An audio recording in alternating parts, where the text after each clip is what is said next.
Bientôt, peut-être, un parc naturel marin verra le jour dans le Médoc, plus précisément dans l'estuaire de la Gironde et des Pertuis charentais. La première étape va débuter avec la réalisation d'une étude de faisabilité, étude qui va durer 2 ans.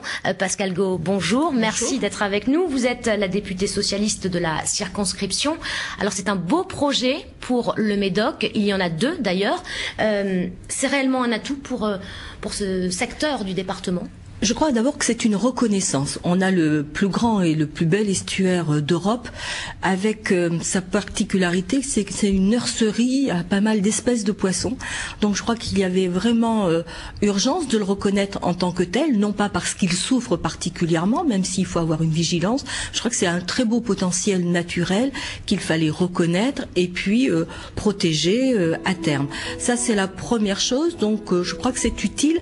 Et puis comme vous l'avez dit, il y a également le projet d'un parc naturel régional, alors par aire marine protégée ou parc naturel marin sur l'eau, et puis sur la terre le parc naturel régional. Je crois que c'est une bonne combinaison par rapport à cet environnement médocain qui est quand même assez exceptionnel et qui mérite effectivement d'être à la fois protégé et reconnu, et greffer également des activités compatibles avec cet environnement. Alors, le parc naturel marin, l'étude de faisabilité va débuter. Le principe a été adopté il y a quelques jours. Concrètement, en quelques mots, ça va se passer comment? Ça va durer 2 ans, donc c'est long. Ça va durer 2 ans. Ça va commencer à la fin du mois de mai par une série de rencontres avec les élus dans un premier temps, et puis ensuite des associations, les acteurs locaux, que ce soit associatifs, pêcheurs, etc. Ça met pas mal de monde dans la concertation, et les habitants eux-mêmes. Donc un processus de concertation sur 2 ans qui va permettre de recueillir les avis. Et de définir un périmètre aussi. Et de définir un périmètre. Et avec ce périmètre, eh bien, qu'est-ce qu'on y voit ou qu'est-ce qu'on n'y voit pas? Comment vous analysez l'opposition que cela peut susciter? Parce que c'est un parc qui divise quand même certains élus. Est-ce que c'est la peur Franchement, je ne pense pas qu'il divise, tout simplement parce qu'il est relativement nouveau. On a eu l'information d'une manière récente. Moi-même, j'avais demandé à Monsieur Bignon, qui est le président national des aires marines protégées, de venir, parce qu'on en entendait parler, mais sur le Médoc, pas réellement. Donc je ne pense pas qu'il divise.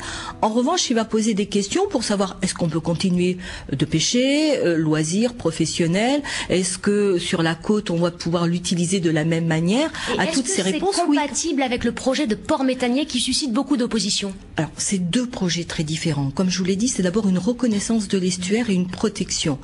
Certes que l'aire marine protégée donnera quand même des obligations à des projets économiques de façon à pas déverser n'importe quoi dans l'estuaire. Ça sera certainement contrôlé. Mais ne nous trompons pas, c'est pas le même projet. Donc c'est pas parce qu'il y aura une aire marine protégée qu'il n'y aura pas de port méthanier et inversement. Donc faisons bien attention à ça. Merci beaucoup Pascal Got pour toutes ces explications. Merci à vous.